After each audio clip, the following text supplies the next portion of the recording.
हिंदी में ही आप अपने विचार रखेंगे तो उसकी कोई मनाही कभी है भी नहीं। लेकिन जो भी लिखते हैं आप, जो भी क्रियात्मक रचनात्मक कार्रवाई करते हैं वो तो हिंदी में ही लिखते।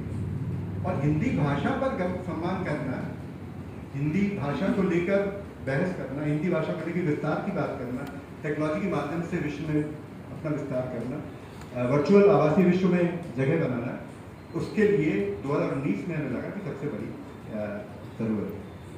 3 अवधारणाएं उस समय थी। 1, अन्य भारतीय भाषाओं के साथ भी संवाद करना चाहिए। 2, सभी बोलियों के साथ सम्मान करना चाहिए और उनका रस ग्रहण करना चाहिए। और 3, हमें विकास की दिशा पर सवाल करना शुरू करना चाहिए, क्योंकि प्रकृति समन्वय ही, और वो हमने कोविड के पहले कहा ही था। अब कोविड के बाद में एक और बात जुड़ी है, वो ये है कि मित्रों, जिस तरह से टेक्नोलॉजी का विकास हो रहा है उस पर भी हमें बात करने की जरूरत है, क्योंकि वो हमारी पूरी जीवन शैली को, हमारे साहित्य को, कलाओं को, आप कंप्यूटर ग्राफिक्स के बिना पेंटिंग पर क्या बात करेंगे।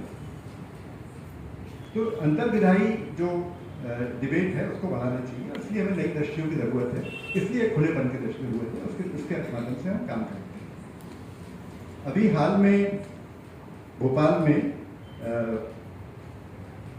आपने पुस्तक यात्रा का जिक्र किया, करीब 40 संगोष्ठियाँ पुस्तक यात्रा के दौरान हुई। आप में से कई लोग उसमें गए भी थे, बलराम भी गए थे, प्रज्ञा भी गई थी, श्रृंगारी जी भी गए थे, कई लोग उन रुचियों में गए। तो एक हलचल जैसी हमने साहित्य कलाओं के पक्ष में मचाने की कोशिश की है। ये संगोष्ठियों के बाद भोपाल में अब लगभग 8-10 संगोष्ठियाँ हो चुकी हैं। लेखक संघ ने अपनी कहानी संगोष्ठी की थी, बाद में स्पंदन ने 2 कहानी संगोष्ठियाँ की, गीत गजल पर उर्दू वालों ने भी एक बड़ी गोष्ठी की थी, उसमें हम लोग गए थे। अब ये संगोष्ठी हो रही है पुस्तक यात्रा के जस्ट बाद गणकारों की एक संगोष्ठी हमारे यहाँ स्कोप में हुई थी। तो सभी विधाओं को छूते हुए लगभग 10 से 12 संगोष्ठियाँ भोपाल में भी हो रही हैं। और लेखक संघ की भी एक संगोष्ठी अभी है जो कविता पर है, राजतांत्रिक संगोष्ठी है। और उसके बाद में स्पंदन की भी एक और संगोष्ठी है, फिर महिला संघ की भी एक संगोष्ठी है। तो ये सारे लोगों को संवाद बनाना, एक तरह से साथ में लाना और बातचीत करना, इसका लक्ष्य है।